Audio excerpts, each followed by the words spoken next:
Hi friends, நம்ம இப்போ என்ன பார்க்க போகிறோம் அப்படின்னு பார்த்தீங்கன்னா, எளிமையான முறையில் ஈஸியாக சிம்பிளாக வெஜிடபிள் பிரியாணி, அதாவது பிரியாணி அரிசிலாம் இல்லை, வீட்டில் இருக்க நம்ம நார்மல் சாப்பாட்டு அரிசியை வச்சு ஒரு ஸ்கூல் லஞ்ச் பாக்ஸுக்கு அருமையான வெஜிடபிள் பிரியாணி எப்படி செய்கிறது அப்படின்றத பார்க்கலாம். ஓகே, வாங்க உள்ளே போகலாம். நம்ம ரெசிபி பார்க்குறதுக்கு முன்னாடி நம்ம சேனலை சப்ஸ்கிரைப் பண்ணாமல் நிறைய பேர் பார்த்துட்ருப்பீங்க. ப்ளீஸ் நம்ம சேனலை சப்ஸ்கிரைப் பண்ணுங்கள், லைக் பண்ணுங்கள், ஷேர் பண்ணுங்கள். உங்களுக்கு இதே மாதிரி நிறைய ரெசிபிஸ் வேணும்னா கமெண்ட் பண்ணுங்கள். வாங்க ஃப்ரெண்ட்ஸ், தேவையான பொருட்கள் பற்றியும் சுவையான இந்த வெஜிடபிள் பிரியாணி எப்படி செய்கிறது அப்படின்றத பற்றியுமே பார்க்கலாம். ஆரம்பிக்கலாமா?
பாருங்கள் ஃப்ரெண்ட்ஸ், தண்ணி நல்லா கொதி வருது. இந்த ஸ்டேஜில் நம்ம அரிசி போட்டுக்கலாம்.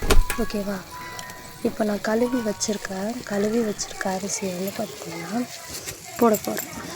நல்லா கொதி வருது. நான் இங்கே வந்து பார்த்திங்கன்னா ஃப்ரீயாக இருக்கணும்னு எங்கள் வீட்டை அடுப்பில் செஞ்சிட்ருக்கேன்.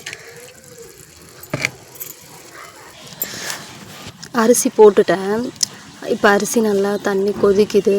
அரிசியும் தண்ணி நமக்கு சமமாக வரும்போது வந்து பார்த்திங்கன்னா நம்ம கொஞ்சம் லெமன் விட்டு நம்ம தம் போட்டுடலாம். பாருங்கள், அரிசி தண்ணி கொதி நல்லா வந்துட்டுருக்கு. இது நல்லா தண்ணி பாதியாக குறைந்ததுக்கப்புறம் நம்ம தம் போட்டுக்கலாம். பாருங்கள், இந்த ஸ்டேஜில் நம்ம என்ன பண்ணிக்கலாம் அப்படின்னா, ஒரு ஆஃப் லெமன் வந்து நான் வச்சுருக்கேன்.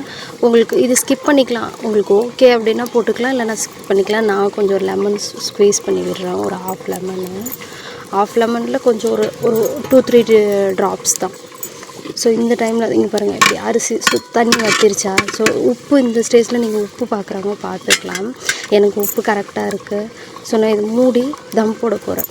குச்சி அனல் எல்லாமே எடுத்துகிட்டு அதில் இருக்கிற நெருப்புலேயே பார்த்திங்கன்னா நான் தம் போட போகிறேன்.